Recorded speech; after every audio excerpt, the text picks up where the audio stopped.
It's Thursday, and I haven't really made much progress because I kind of worked myself into a corner by not doing videos on certain sort of items when I actually first got them. So we haven't actually built much, and this is Thursday, and this is Wednesday's video.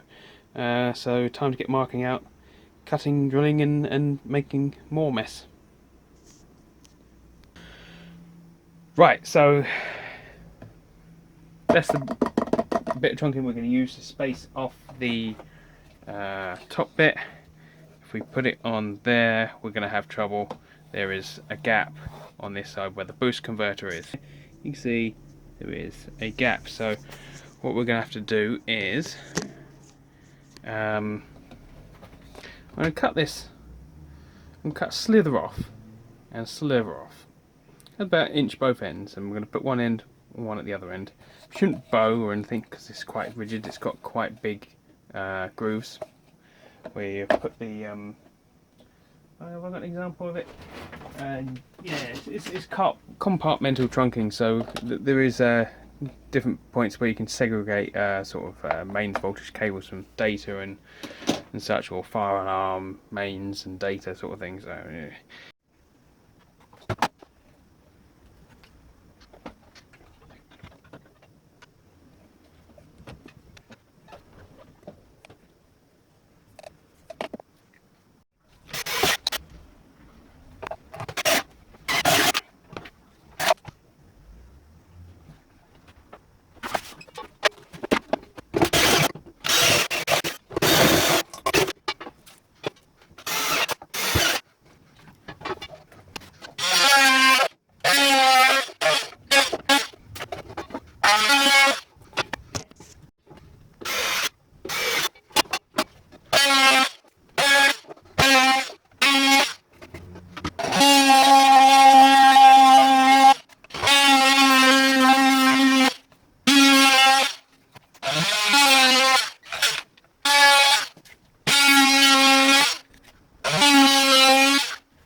Right, bolted two little short sections.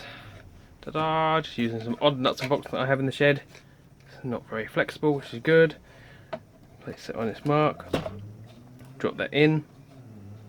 Yeah, that'd about doing it. I'm gonna have to see about putting something over the top, maybe.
Right, we are about ready to start putting some holes in this, I think. Yeah, I got my drill, got battery, got that. Need a block of wood. So I did a rough sketch and then I just went round and with a straight edge. Am I going to be able to get my drill in underneath the camera? That's the next. No, I'm not. I have to put you up even higher. You're not going to be able to see anything. Right, off we go.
I obviously I drilled some pilot holes around the corners where I want the edges to be, and I try my best to cut around the inside of where the holes will be.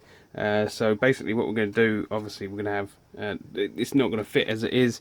It's like a rough guide, and then I've got to spend some time filing now, which is not my favourite job. I'll be honest.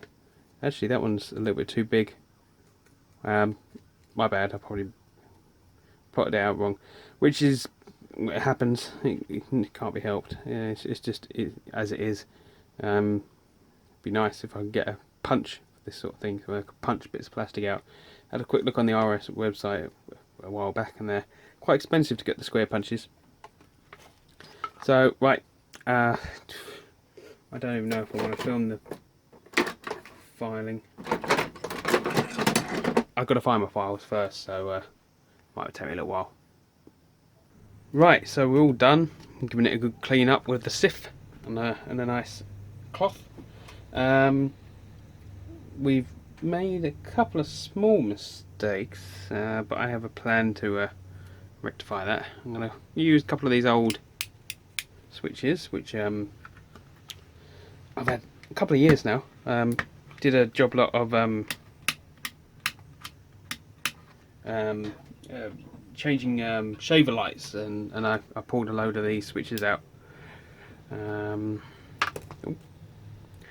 going to pop a couple of them in.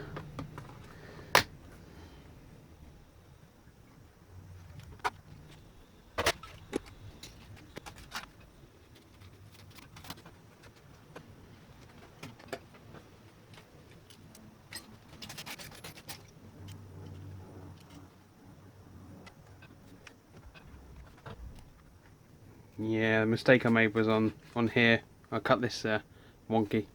Not to worry, it's only for the weekend.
I'm now making some progress. Let's just tuck these away. I'll show you what we got so far. Is it that goes over there? It is that one, I think. Actually no, it's a little bit big. Alright, there we go. It's in. I don't want to move. Legs. Space for the 12-volt socket. It's pretty tight down there in some places, especially with the double pole switch. The USB converter, just USB buck converter, just about sticks in there. I'm not going to push this down because it's going to be quite a pain to get out. So let's drop that in there where it should go.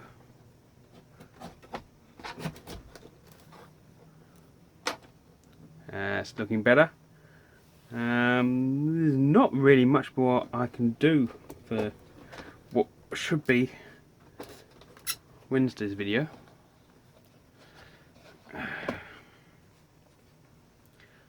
Except for maybe figure out where we're going to mount the shunt.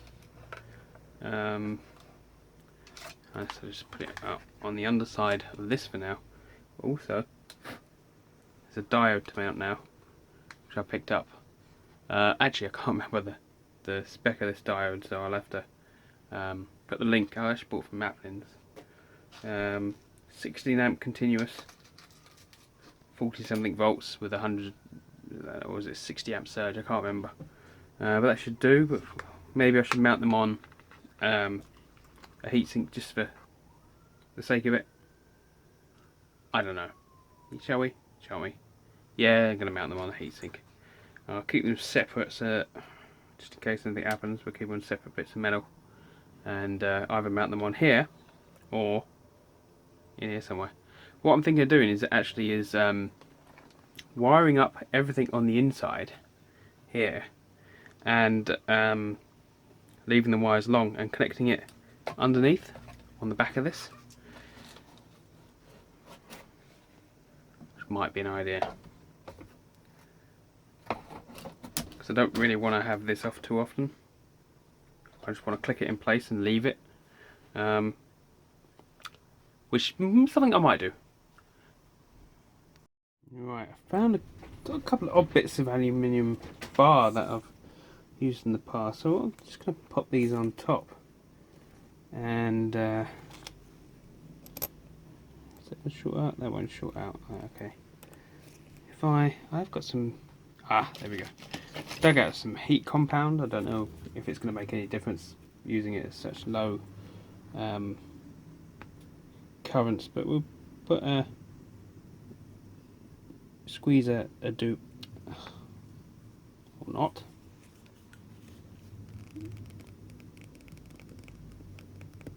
Wow, this must be cold. Does not want to come out of there.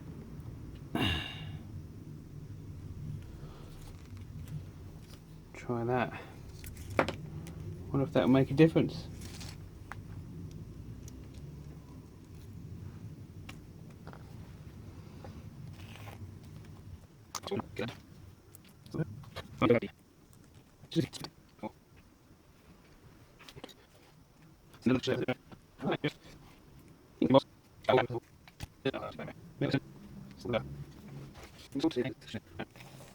We'll leave that for now. Right, let's come back up high.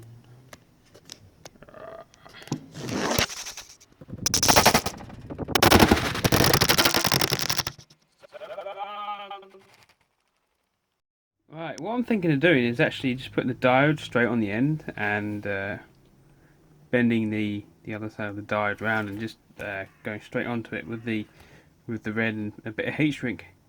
Not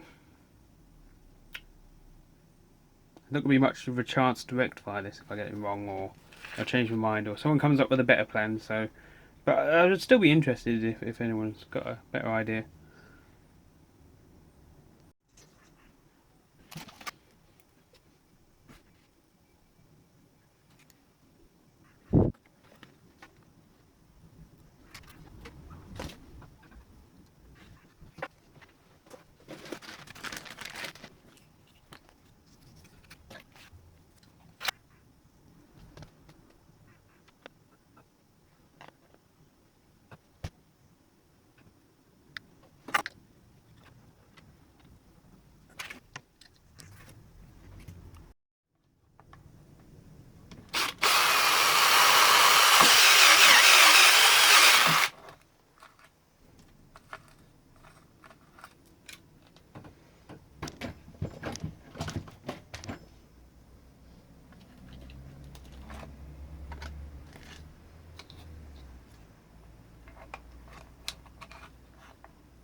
Just playing about. I reckon I can get it to sit there like that. Bring the boosted through.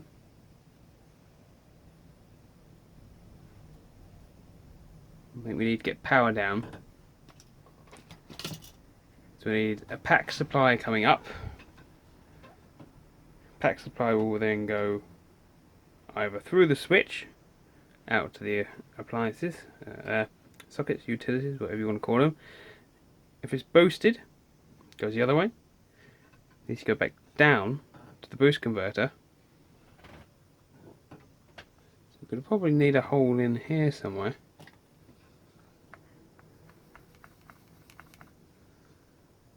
Which is right on the edge.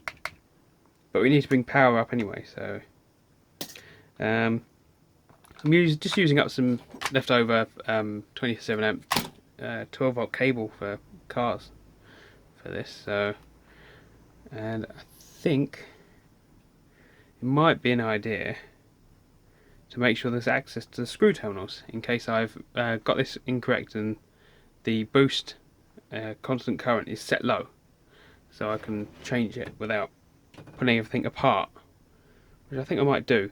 But for now I'm going to call that it for Wednesday's video, which is actually Thursday, and proceed with doing Thursday's video on Thursday. Thanks for watching again, and I'll see you in my next video.